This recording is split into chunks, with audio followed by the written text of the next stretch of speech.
फडणवीसजीचं सरकार आमचं सरकार आल्यानंतर महसूलमध्ये आणि आमच्या महसूल खात्यामध्ये जवळपास महत्त्वाचे 17-18 निर्णय आम्ही घेतले।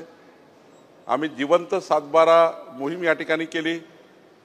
आम्ही त्या ठिकाणी वन डिस्ट्रिक्ट वन रजिस्ट्रेशन हा त्या ठिकाणी महत्त्वाचा निर्णय आम्ही घेतला।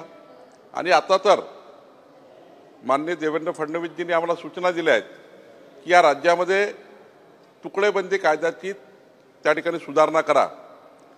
महाराष्ट्रामध्ये 1 गुंठा जमीनसुद्धा आता रहिवासी क्षेत्रामध्ये तुकडेबंदी नियमामध्ये आम्ही त्या ठिकाणी सुधारणा करतो आहे। म्हणजे 1 गुंठासुद्धा जमिनीचा तुकडा पाडता येईल रहिवासी क्षेत्रामध्ये। हा कायदा आम्ही अधिवेशनात आणतो आहे। आणि सोबतच या अधिवेशनामध्ये वन स्टेट वन रजिस्ट्रेशन हाही आम्ही विचार करतो आहे। एका राज्यामध्ये कुठल्याही जिल्ह्यातलं कुठेही रजिस्ट्रेशन होऊ शकेल हाही आम्ही विचार करतो आहे। आणि सर्वात महत्त्वाचं, समजा एखाद्या प्लॉटवर एखाद्या भूखंडावर एखादी इमारत असेल, त्या इमारतीमध्ये 50 लोक राहत असतील तर व्हर्टिकल 7/12 व्हर्टिकल स्वामित्व देण्याचा विचार आम्ही करतो आहे। आणि हा आत्तापर्यंतच्या महसूल खात्याच्या वाटचालीमध्ये सर्वात मोठा व्हर्टिकल 7/12 निर्णय होणार आहे।